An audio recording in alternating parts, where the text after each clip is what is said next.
people with liberty and justice for all.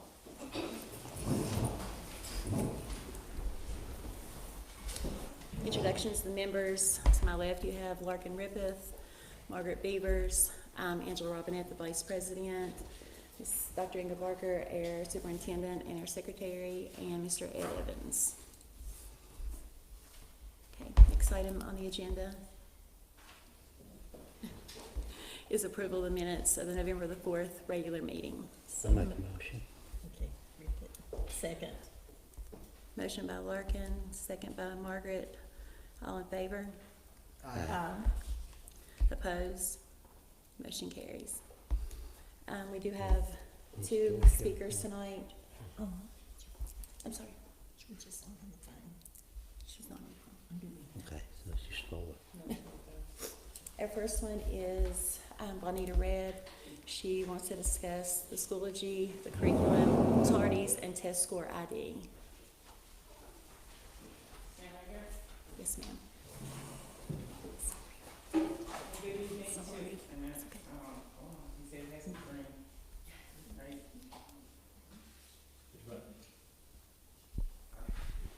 Good evening, board members. Thank you for allowing me to speak. I just spoke to Mr. Kennedy, so I want him to know, and Mr. Gravely know, whenever I come to the school or come to a board meeting, it's not a gotcha. I'm not coming to get you. It's just like you all do with your staff. You come, when you come to evaluate them, or the state comes to evaluate the county, it's not to get you. It's to let you know their concerns and what needs to be improved. So that's what I'm doing. So my first item is about Schoology. Schoology was a platform, from my understanding, it was supposed to be able to inform parents about what their children learn in their classes, their grades. So I've been informed at both LSIC meetings that Schoology has not worked the whole year. My concern came when I was looking for grades for my son's classes, and for the first 4 weeks, there were only grades for history, and there were not grades for anything else. Then when report cards came out, when I saw the grades for history, I got a C, and when I told them up, it was a B. So I know that if Weebus doesn't read Schoology, it can alter the grades as well as other things. So that's why I am addressing about Schoology, because it really needs to be fixed. Second one is about curriculum. I know that there are parents that would rather have books. They're not comfortable with technology. I'm comfortable with technology, but I would really like to have books. So I still don't know what 8th grade is using in math. I still don't know what 8th grade is using for West Virginia history. No one has told me. I have asked for it. I know they're using HMH, I believe, in English. I really can't get to the student book. I want a student book. Ms. Lawson gave me the ISBN number for the teacher's edition, but I would really rather have the student book for my son. So I would really, somebody give me what you're doing in math. What is the curriculum you're using? I don't know, it's like it's a secret or something. I don't know why people won't give it to me. iReady progress. Parents, or at least I don't have access to iReady assessments. So as a former teacher, I know when they do the assessments, it's gonna tell what the weaknesses are for the child. So I think they gave me some of the iReady progress when I was at the LSIC meeting, but I still don't have the starting iReady data. So I think parents are entitled to have all of that data so that they can help their child. If my child is tested on a 4th grade level, I want to know why, and I want to know what I can do to help him to get him to his current level. And I need that information. Oh, tardies. I don't know why tardies are counted as absences. They have to be counted as absences because my son does not have any unexcused absences yet when his report card comes out. And this is over the years. Ever since he has been at Mountain View Middle, there's been a problem with tardies being counted as absences, or there's a reason that unexcused absences appear on his report card when I know he doesn't have any. The policy for McDowell County is that you absolutely cannot count tardies as an unexcused absence. So when they send home, when Mountview sends home their tardy policy, I guess it is, 4 tardies is an absence. How? Is it an excused absence? It's totally in conflict with McDowell County policy. So I don't understand that. And lastly, when I talk about test score identification, what I mean is when you're given incentives and you say, if you score 6 to 10, and I don't know what assessment that is. I don't know if it's iReady. I don't know if it's an IMA or a module, just some kind of test assessment. You score 6 to 10, you're gonna get an incentive plus ice cream. If you don't score 6 to 10, then you're just gonna get some kind of incentive. So automatically, I know who scored 6 to 10 by just what they're going to get. If they're walking through the hall with an ice cream cone, I know they scored 6 to 10. If they're not, if they don't get to go to that incentive and they stay in their classroom, that means automatically they scored below 6. And that's test identification. No one is supposed to know their scores, not for anything that they scored. So those are some things to think about. Thank you for allowing me to speak, Board of Education. Thank you.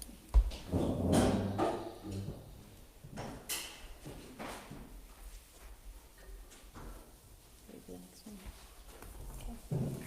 The next speaker is Gwendolyn Lacey, wanting to speak on PEIA stabilization.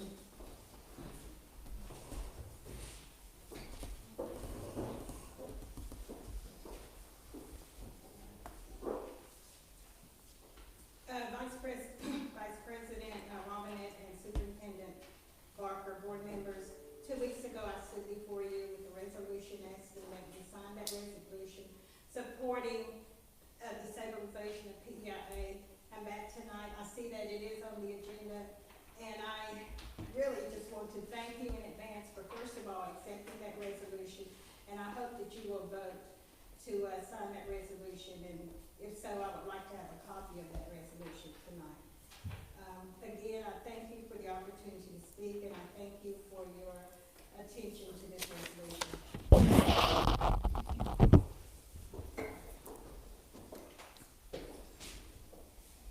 Okay. Next item on the agenda is discussion items, board member reports and presentations. The first one is the school address and review of data incentives by Mountview High School.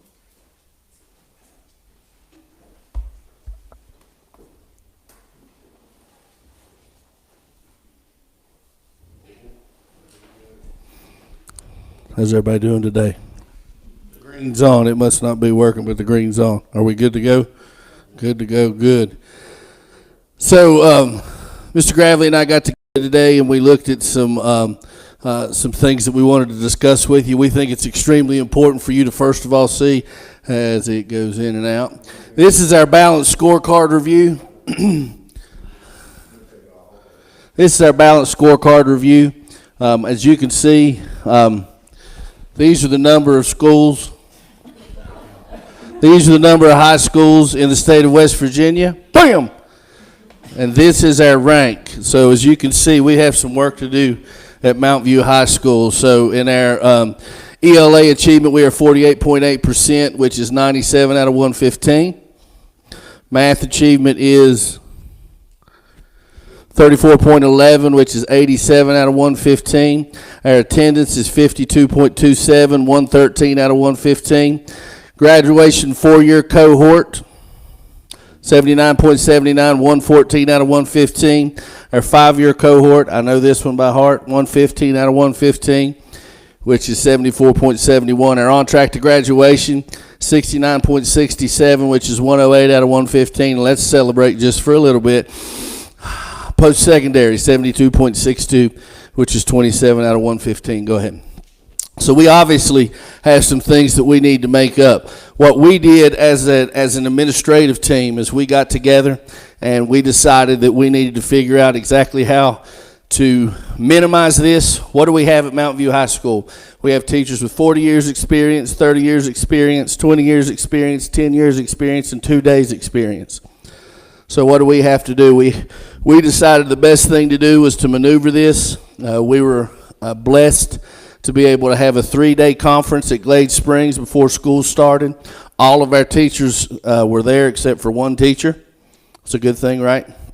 And this is what we led for them. We wanted fully developed daily lessons, including intentional learning targets with success criteria, standards-based bell ringer, ever-changing methods and strategies, and a mastery-minded exit slip. These are non-negotiables at Mount View High School. If you walk into one of our rooms, you better see a learning target. What do we mean by intentional? Intentional means that it has to have a purpose. Is it up there just in case Dr. Barker walks in? Or is it up there to show what we're learning today? The success criteria is set up to take those things. The learning target is for our brains, for our sight. That success criteria is to make it student-based. Standards-based bell ringer. In other words, don't just put something up there to get class going. It needs to be standards-based. Ever-changing methods and strategies. Fact is, you don't want me to stand up here and talk for 45 minutes. The same way it's not fair for our students to have to sit up there and listen for 45 minutes. So we talked about those and mastery-minded exit slips. Go ahead, Mr. Gravely. Everything he's went over is continuous improvement. I don't need that. It's continuous improvement for the learning target. Everything has to match, like the standard matches the learning target, and you go through the whole process, like say a standard-based, student-centered curriculum as far as like, okay, student-centered lessons, and one of the biggest things like the exit slip. What have you learned today? So as we go, so it's continuous. I'm not gonna We've been focusing on mastery. Go ahead. What do we mean by mastery? We decided it was important for our teachers to understand there had to be a difference between teaching and grading. Grading is when you put a number on the paper, you put the number in Schoology, hopefully, and then it turns up a grade. There's a difference between that and teaching. Teaching, you need feedback. So we've demanded that each of our teachers, no matter what grade, no matter what subject area, what grade level, they have to have feedback. Students need to know not that they are wrong, but what are they doing wrong. The ultimate thing here is that they get taught, not that they get a grade. Okay? Go ahead. Where are we struggling at? So this is our ELA achievements, 48.8. If you look, this is where we're at this year on our first. This is 6 through 11. We have 2 ninth grades because we're blessed to be able to do iReady in ninth grade, but we also do the PSAT. So right now, the P is anyone, the percentage that is proficient in our school. The 1 is any student that is 1 grade level behind. And then the total is what we believe that we can push them toward as far as proficiency is concerned. You can see ELA-wise, 36, our 6th graders right now, 6% proficient in iReady. 34 in 7th, 37 in 8th. Our 9th graders are 37. The PSAT is the prerequisite of the the prerequisite of the SAT. This test and the Blue Book will tell us exactly where we're at as far as things are concerned, as far as high school is concerned. We are 26% proficient right now in 29% proficient in ELA as far as our 9th graders, 26 as far as our 10th graders, and then 8 as far as our 11th graders are concerned. Why is that important? Dr. Barker will tell you that she gets that grimace on her face when we talk about specific things.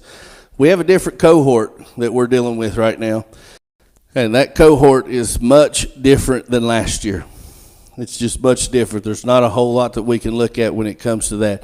But we are pushing and we are shoving. I'll tell you that. Go ahead, Mr. Gravely. One thing about, like, you look at these scores, they seem to be loads of pre-assessment beginning of the year. One of the things, like, we used to do last year we did iReady plus we did a benchmark. This year we only did that. We preach the kids do the best you can. That way we can kind of have an understanding where you are, so we can make sure that we can give you what you need to progress. That means that if I don't try and my grade level is at a lower level, then when I'm starting down here where I shouldn't be, I need to start where I should be. Like if I'm 7th grade, 6th grade, whatever, if it's legitimate, it's gonna help you more to progress quicker. And I think that we got everybody's attention because we always talking numbers now.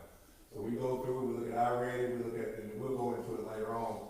We look at, they have to do 2 per week, 2 English and 2 math complete per week. And hopefully December 16th, that's the next day, it's game day, I always tell them game day, and hopefully we'll get better. And we group them as, according to their score. So I'm hoping that they're gonna take this a little bit more serious, and if the better they score, I mean, it puts them to a legitimate point where they are, and then we can score them from there and work the way up. So we continue to preach that. So what do these mean to us? Okay, go ahead. Good news is our phonological awareness in iReady, our students tested out. Phonics were 86% proficient. High frequency words were 73%. What does that mean to you? Go ahead. That means our students can read.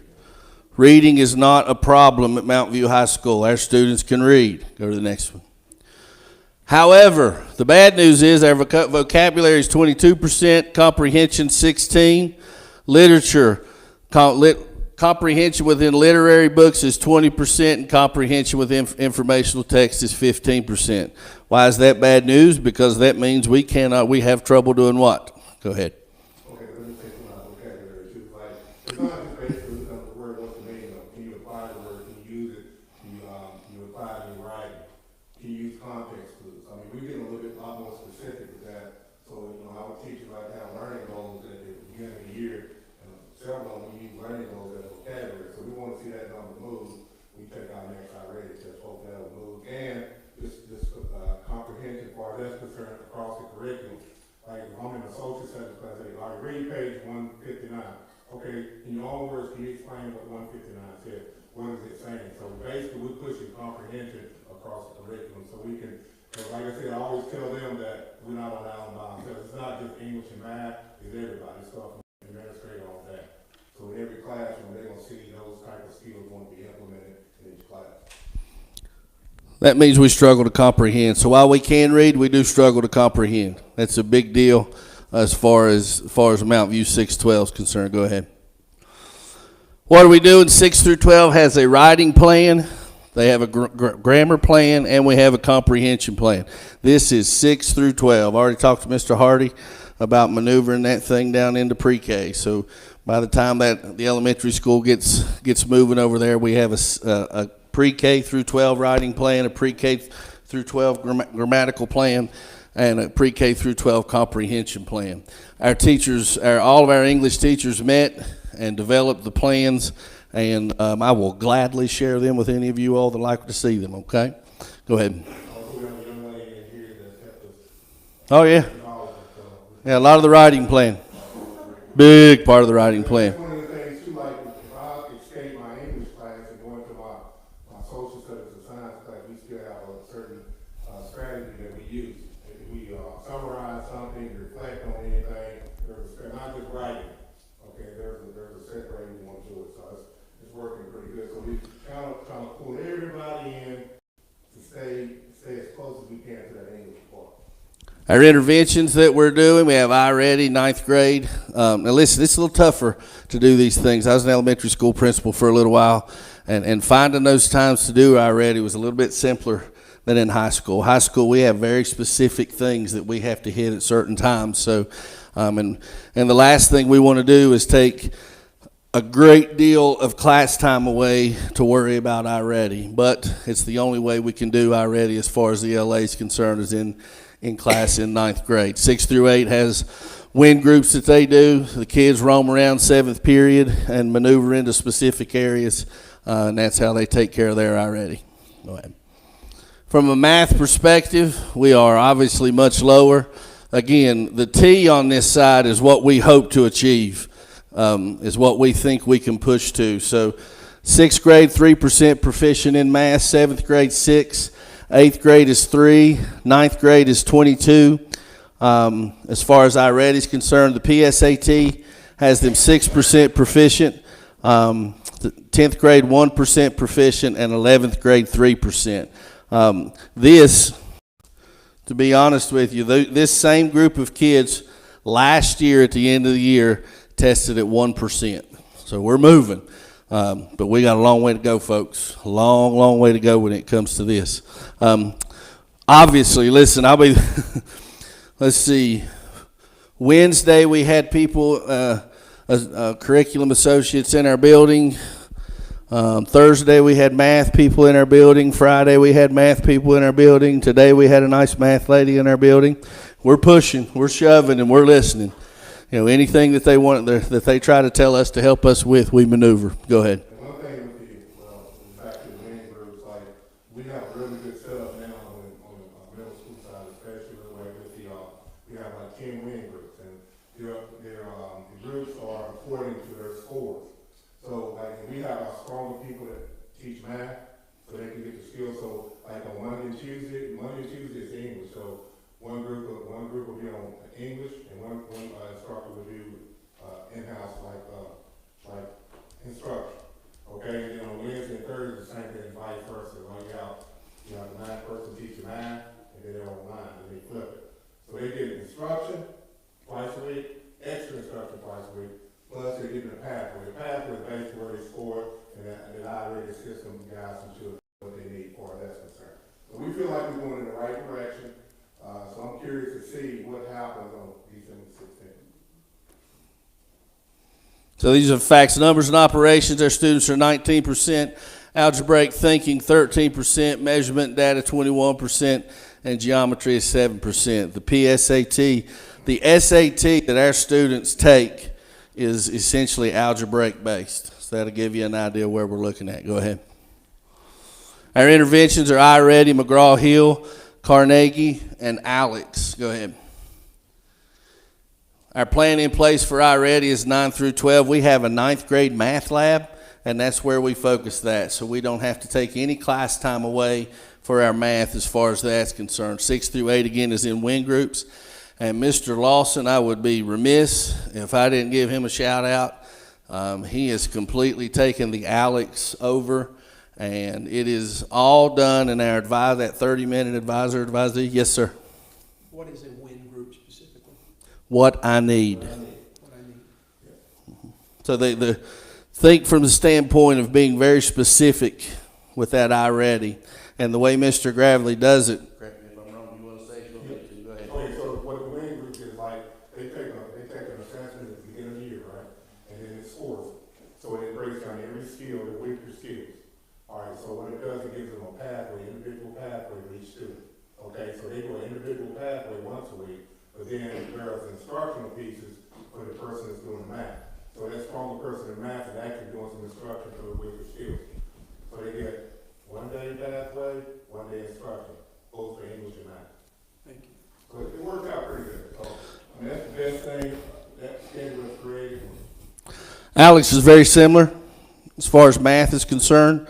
Research shows that if 70% of our students become 75% proficient in Alex, then they will become proficient on the SAT. You have to have 1 hour a week and conquer this many lessons. So what do we require of them? 1 hour a week and 5 lessons. And Mr. Lawson does an excellent job keeping up with that. So our attendance, man, we've been working hard on attendance. Going the wrong way. Woo woo. Been working hard on attendance. We're 113 out of 115 right now. Last year we were 57.14% chronic, and our daily attendance rate was 84.5. At this point, we're 36, as of today, I put these on there today, 36.78% chronic, which is minus 20.36%. And we are 89.08, which is plus 4.58. What are we doing? We're identifying those that have at least 10% of absences and or tardies, and we are sending home truancy letters. And I know at the 9 through 12 level right now, we're at 131 truancy letters have been sent out, and I've spoke to, I don't know, about 35 parents. So, but still, those are 35, and it's, we're going to hit who we can hit, right? We're not going to not do it because we might not get people. We're going to do it because that's what we're going to do. So, very proud of our CIS Very proud of our two counselors who've been working very hard on this aspect. We try to teach on the foundational level and make those calls as well. Try to encourage the students to come to school, and also we make announcements, hey, bring excuses in, so we try to reduce the amount of unexcused, at least bring an excuse in. Next we meet with them in groups, just talk to them without attendance, so, and like I said, of course, the others go on as well. So hopefully, our next step is to get into the homes. I mean, we have to go. I mean, we already talked to some, we're ready to come to your house, so we have to, this definitely got to decrease, so 57% will no longer, so we have to get that reduced. So this is a little tough right here, and I'm going to explain it to you real quick so you get a better understanding. When Dr. Barker and Miss Payton and I met on this one. Right now, our graduation rate is skewed. Let me explain why. Everybody ready? When I took over at Mount View High School, we had approximately 20 students that we had not seen in at least 3 or 4 years, and we had to get rid of them.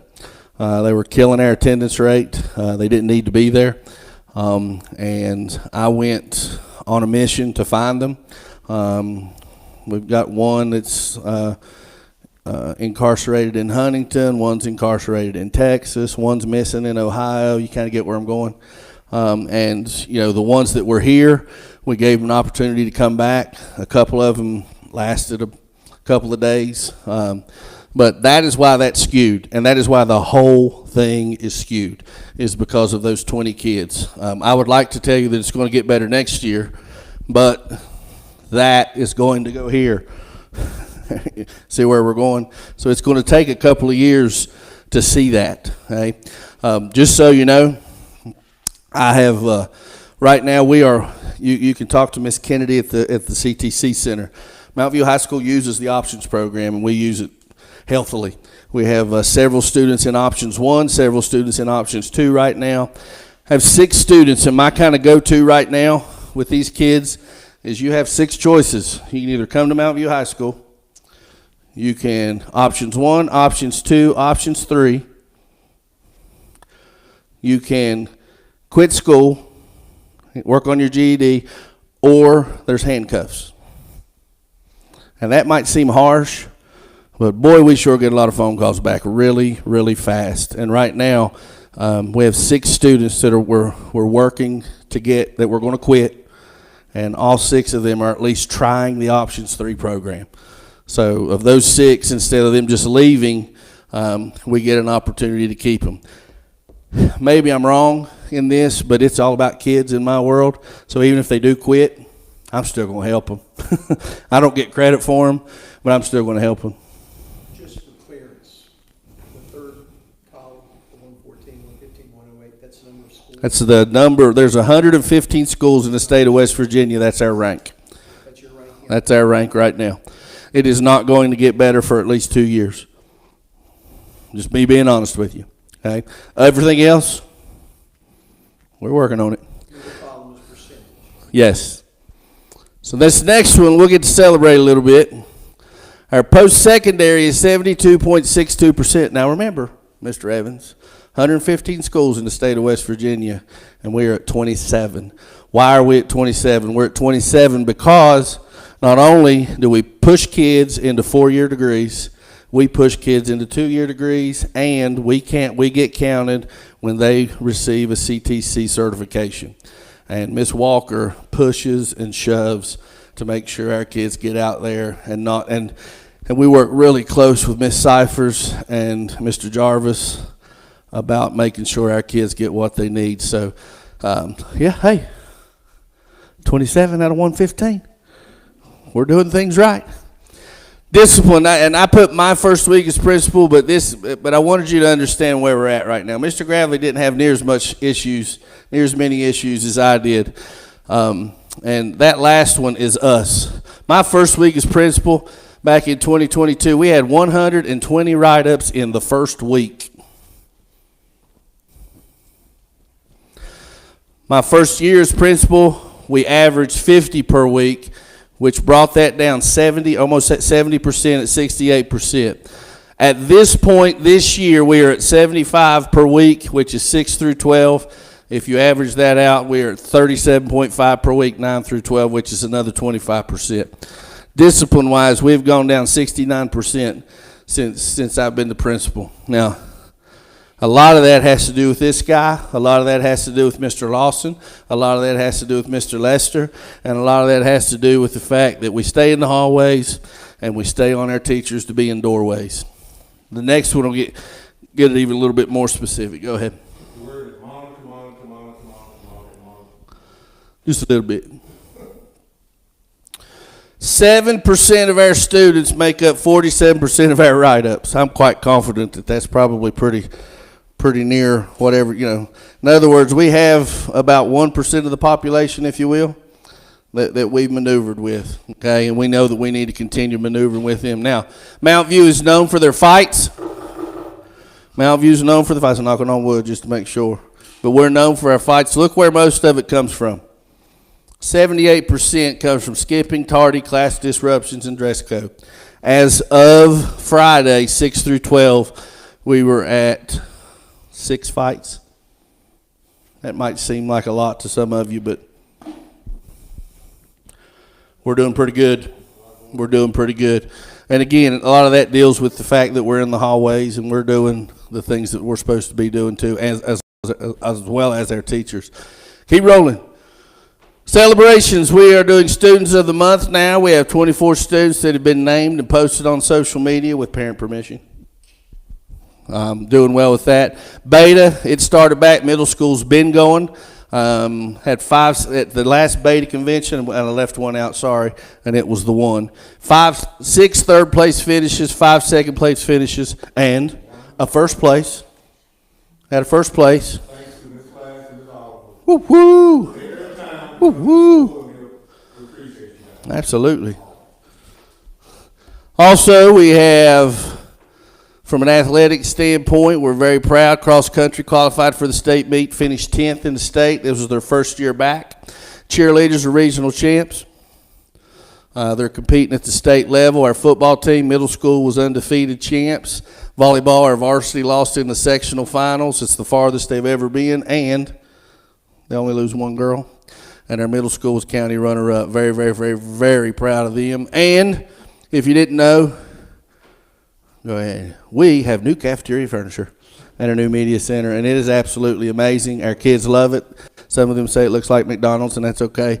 But they're excited. I met with some 9 through 12 student leaders today who asked me to please figure out a way to get them in there to be able to use that stuff in the media center. I invite you to come look. It's absolutely gorgeous in our cafeteria. They just finished our media center as far as the furniture is concerned, and it is stunning. So please come by and look. Any of you, come on by, check us out. Okay. Got anything else? Any questions?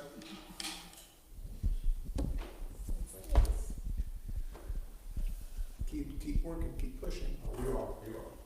Every day. That's all I know to do, Mr. Evans. Thank you, guys. Thank you. I did have a student ask me the other day about National Honor Society.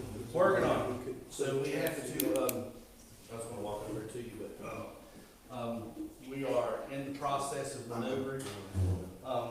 Found I was gonna do it this year, but found out that you have to have everything turned in by, I believe, June. So I have a teacher working on that as we speak, to be able to maneuver National Honor. So listen, I like celebrating.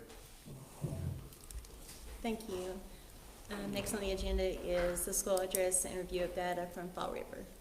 Okay, good afternoon. Thank you all for inviting us, Ms. Parker, for inviting us to come and present our data at our school level. I want to thank Ms. Glass and Ms. Oliver, Ms. Lacey, although she says she's not here for from our school. And I have a parent back here, Ms. Brewer, so thank you all for coming. All right, welcome to Fall River Elementary. This is a glance into the nest. We are proud to be Falcons. We are small. We have 113 kids, but we're mighty. And there's a picture of our staff and our kids. Ms. Oliver's trying to rush me through today. Okay.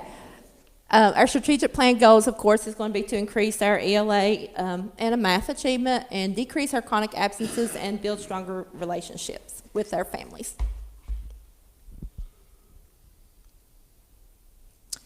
And here's some of the things that we do at Fall River. We have our PEP Club meetings, which are parents as educational partners. Parents come to school. We go over their iReady data with the parents that show up. We set goals with them, so everybody knows what their kids make if they attend. The teachers we also provided the teachers with, or the teachers provided the families with math manipulatives and reading manipulatives to take home and use with their students. We have our open house each year. Our kids always participate in the Veterans Day Parade. Miss Lacey, I heard Mr. Evans, I was watching on your live, I heard you talk about Miss Lacey has always been in the Veterans Day Parade with her cheerleaders and our basketball team. We did porch visits at the beginning of school. Went out and visited our families and our kids, and they were looking for us. Like, I drove my car and I couldn't get up the hill, and they were like flagging me down, so they walked down the hill. Student council, our student council meets with Miss Oliver. She's kind of like our sponsor. They do an employee of the month. They vote on that. And they plan activities throughout the school year. Let's look at our data. And we're proud of our data. In 2023, that's the light green. And the 2024 was this past May in the blue. We have in math, we went from 49% to 60% in math. In reading, we went from 31% proficient to 44%. And our science went up from 8% to 29%. We are the highest in the county. Our school is the highest performing school in the county. We work hard and we're proud of our school. We have high expectations, and those kids know our expectations. Our West Virginia Balanced Scorecard, Fall River, we met our annual targets in academic achievement in ELA and in math. Academic progress, we are meets standards in ELA and partially meets in math. Math. And our attendance, of course, we all have an attendance problem. Although our attendance problem is not as bad as everyone else's, and you'll see this a little later. And our behavior, we're in the green.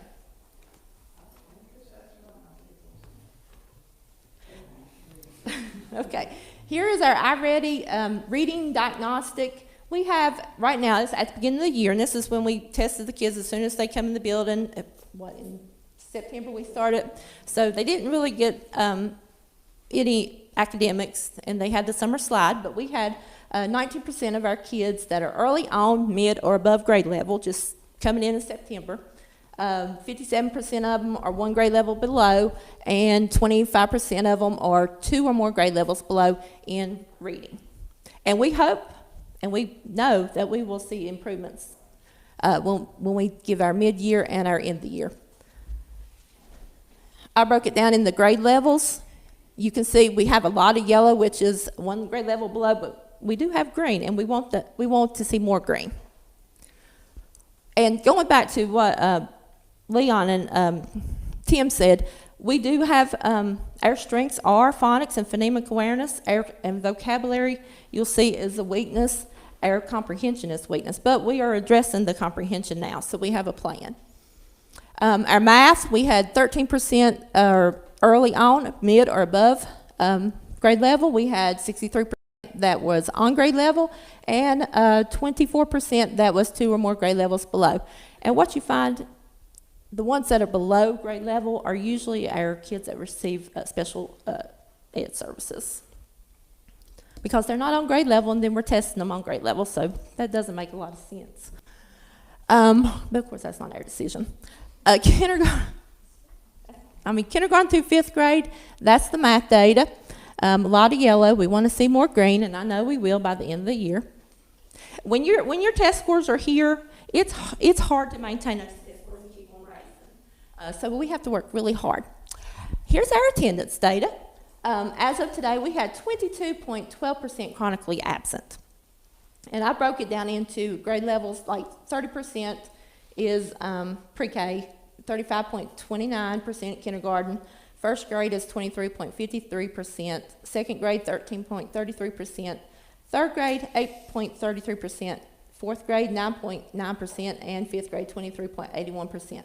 What we usually find is a lot of our pre-K kids, pre-K class has the highest number of chronically absent. But we are trying to address that, and it's the ones that have the unexcused absences, because I think in the past, it's like, well, attendance doesn't matter. But once they walk into the building, then they fall under the county attendance policy.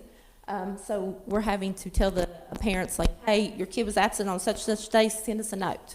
That way you're not unexcused.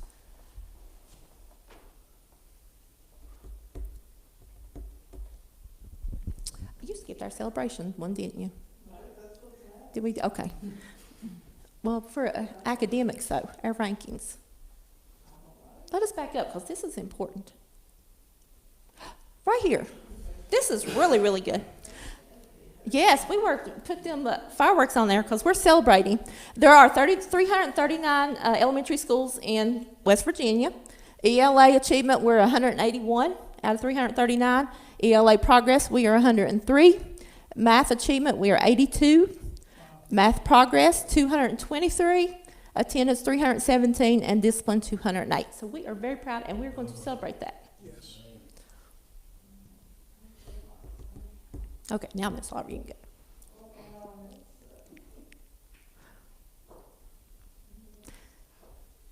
Here are my students that have 0% absences as of today.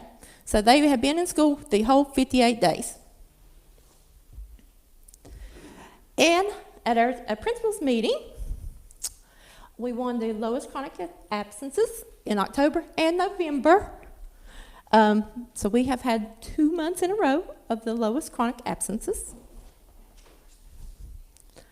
Staff attendance, we have a small staff, but we have, look at Mr. Tim over there. Professional, we have 10 staff that have missed work, and we have one that was perfect attendance, and she informed me that she'll be off next Monday. She has an appointment. Half a day. Our classroom aid positions, well, that was a revolving door. I mean, they were coming and going, and it was a hot mess. Service, we've had 8 staff absent, and 1 service person has perfect attendance, and probably because she just started. Our student behaviors, we have no major behaviors at this time, knock on wood. I did have 1 bus suspension. We model our PBI expectations. Like I said, our kids know our expectations, and they know our rules. But what has helped us with is Deputy Pertee. He likes to come and visit, so we kind of make him. Oh, and then I put this on here because this is cute. You see the back of the commode lid? Well, that's a little pre-K kid. He's our future plumber. He picked up, he wanted to look and see in the back of the toilet, and picked up the lid, and it was so heavy that it fell on the floor. So he's our future plumber. And yeah, he's our smallest little pre-K. He's like really tiny.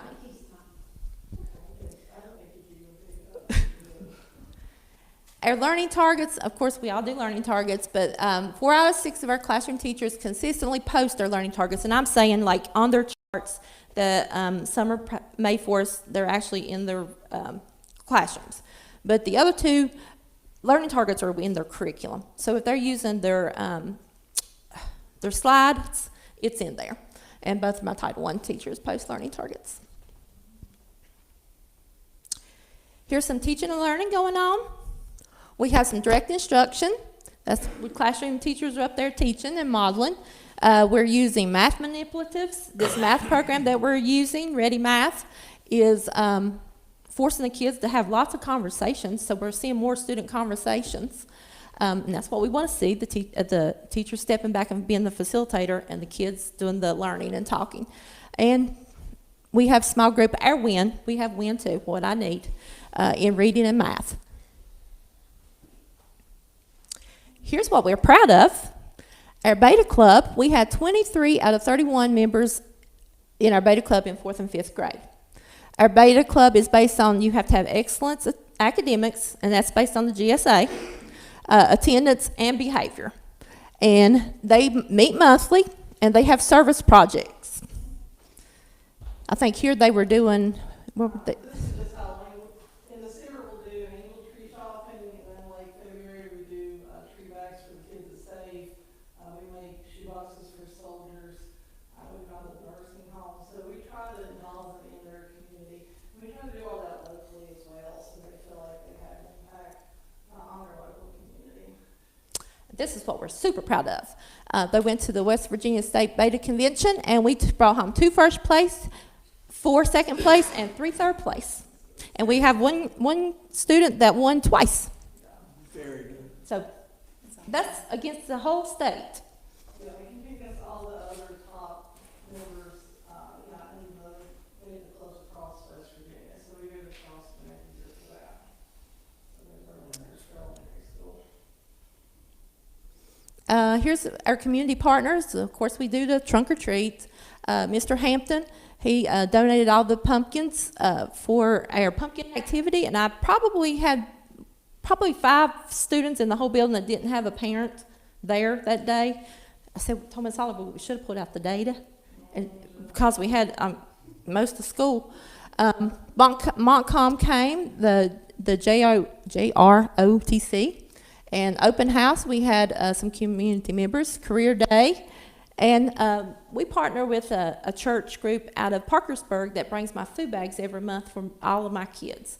So they get food bags every month. They drive all the way from Parkersburg down. We have our Grow Your Own students. We have 4 of them in training. They're observing and working with the kids in kindergarten through 5th grade. And here's 2 of them. This is their...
problems.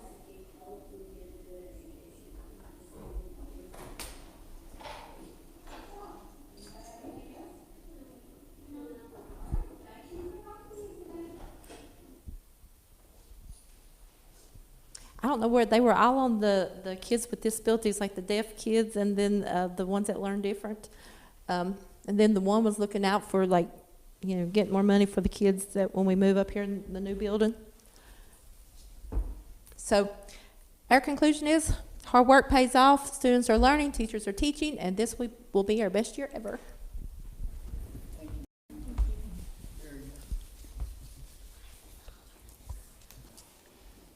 Couple of comments, if I may. Just to clarify, your attendance chronic was 22%. We've heard 3 schools before your attendance here, before your presentation here on attendance. And if my math is right, and I'm pretty sure it is, the 3 schools prior to you averaged 40% chronic absences. And I just want to tell you, I think what you're doing there is making a big difference. You know, you can't teach a kid that's not in the seat. Your scores are excellent, and I'm very proud of what you guys have done. I really am. When I ran for the Board of Education, your statistics messed up my campaign, but because you were so good. But you really do a great job down there, and your teachers, yeah, you have less students, but that doesn't matter to me. You have gone above and beyond in your achievement. I had the pleasure, you may remember a couple of years ago in the legislature, of standing up on the floor of the House of Delegates saying that Fall River was the only school in the state on whatever particular day that was that had 100% attendance. And you received a standing ovation from every member of the House of Delegates. So thank you for what you're doing there. And your teachers, thank you for what you're doing there.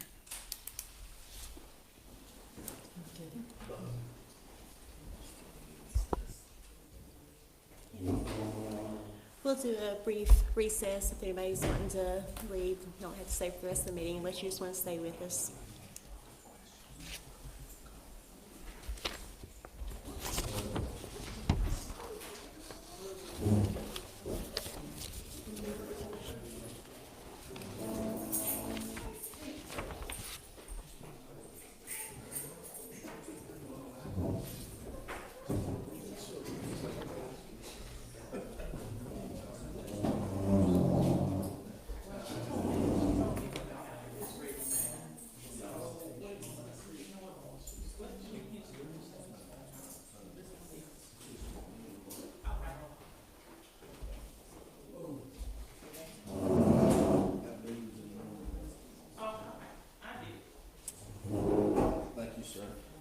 Thank you.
One break, river.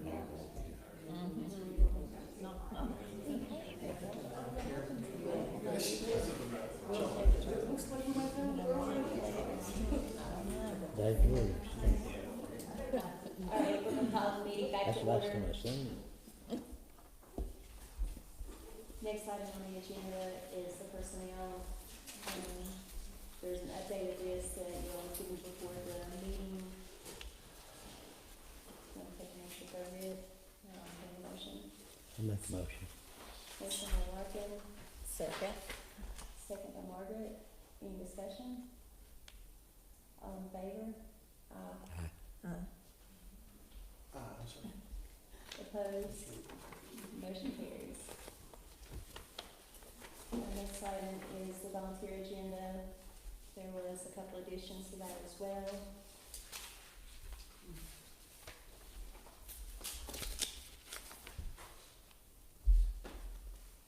Entertain a motion. So moved. Second. Motion by Margaret, second by Larkin. Any discussion? All in favor? Aye. Opposed? Motion carries. Finance, unallowed and authorized payment of bills and budget revisions. Invoices presented for payment are available in the finance office during normal business hours. I make a motion, we approve it. Motion by Margaret, Second. second by Mr. Evans. Any discussion? I was just gonna say, where we are in transition currently with our accounts payable person, we will try to get the bills to you as soon as we can for review, but there may be some times during the next couple of months where it might be tight, kind of like it was today. And, we currently have the position posted, it's supposed to come down the Wednesday, but even once the position is filled, we're gonna have a training process. So hopefully you all can understand how this tight on the bills to you. The presentation you did on the, what do you call it, the carryover? Yes. Okay, the carryover, does that affect what we're doing now? No, that is already completed, finished, and sent to the State Department. Okay, that was my next question. Thank you. Yeah, so really, the only thing that we will be kind of stretched on is getting all the bills put in and presented to you for your review for approval at each board meeting. Everything else should roll as normal. Any questions? All in favor, say aye. Aye. Opposed? Can't hear, I'm sorry. Motion carries. Can't hear something. Alright, next item on the agenda is, authorize the school fundraiser for Mountain View High School girls basketball candy sales. Make a motion. Motion by Larkin, Second. second by Margaret. Any discussion?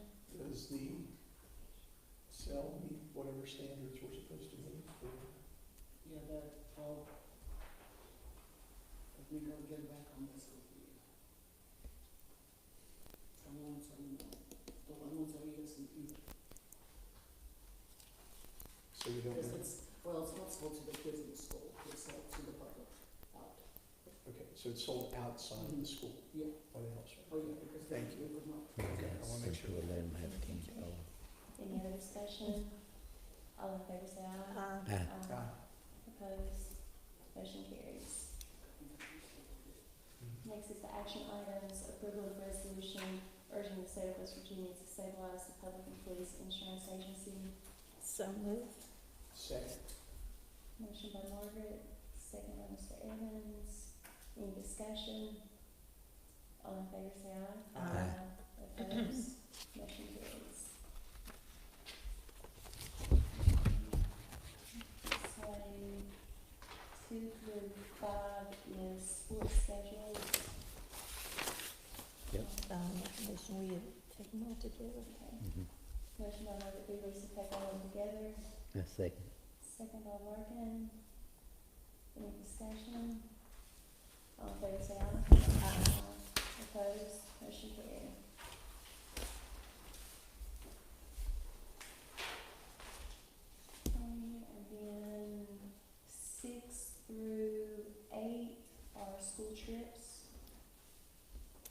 Make a motion, we take them all together.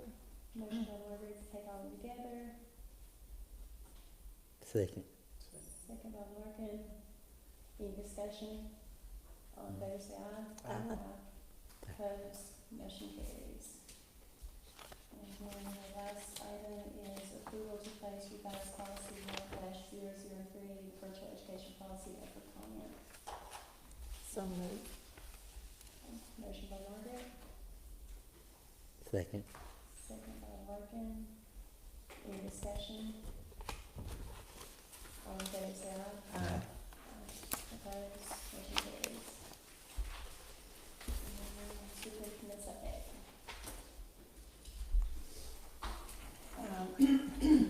Our county science fair is taking place on December 13th, which is Friday. Ms. Hunt is actually looking for judges, so if you would like to judge, judges need to be at the Armory at 9:45 in the morning, so if you would like to be a judge, you can either let Cornell let me know, and I will. She sent out an email earlier. Yeah, so we always struggle to get judges, so if anybody would like to participate, I think I enjoy going to the science fair. You just really see all the great projects that our students engage in. Wanted to give you these flyers. We have a teacher apprentice event tomorrow at CTC. So reception starts at 10 a.m. We have our ProStart students catering for this event. This event is actually put on by the Economic Development Commission for Leland, West Virginia. So they wanted to recognize this week is a apprenticeship week. So they wanted to recognize our county's effort to have apprentices. We have 6 at this point. We also had Workforce West Virginia come in and work with the seniors at CTC today to write the resume and help them sign up for a virtual apprenticeship fair that will be taking place in the afternoon on Wednesday, November 20th. So we have all these great things taking place, so hopefully we'll get quite a bit of apprentices, not only on the teaching side, but also on the trade side. We also are starting our social studies instructional resources process. So it's an adoption year for social studies. So we're currently getting the team together because they'll be going to the caravan in Charleston in February, and then they will review the resources and bring them back to the teachers in May. Before May 1st, you'll have to, listen to their suggestions and approve those instructional resources. And it's a 6-year commitment, so they have to work really hard to make sure that this is something that meets the needs of our students. So I wanted to give you this, just a copy of this email to read in your time. But remember, we talked about our efficiency indicators and how we are on a needs support for special education and personnel. So I got this email from the State Department because we did have questions about the placement of our us for needs support, and I just wanted to give you this letter that they're revamping the system, and at this point they're saying there's nothing that needs to be done to correct this issue, and we already met with the principals. Mr. Eastep can tell you to discuss master schedule, certifications, who needs to be scheduled where and when. So I know our principals have been working on cleaning up that because most of the incongruences were coming from the master scheduling. But at this point, just wanted to let you know this is what they have sent us. It's still on needs support, but it says nothing needs fixed. So I just wanted to give you this bit of information. We have been invited by Jack Caffrey Center. They have a Veterans Day exhibition that's taking place on Friday and Saturday of this week, so they wanted to invite our students, and I have Fall River, Kimball, and St. Peter that wanted to send their students to look at the exhibit, and it's a 20-minute presentations, so we have scheduled the buses to, I mean, they can only take 30 students at a time, so we have 2 groups from each school traveling. We got the schedule out, so they'll be there if you want to come up and look. It will be there in Jack Capper Center on Friday and Saturday. So next week, we don't have school for students. We have professional development day for staff on Monday, and the rest of the week is off for staff as well. That's all I have. Okay. Future meeting, our next meeting, the regular board meeting will be December the 2nd here at the board office at 5 o'clock. And I will entertain a motion to adjourn. So moved. Motion by Margaret, Second. second by Larkin, and we are adjourned at 6:10. Hey, Chris, tomorrow, if you can bring-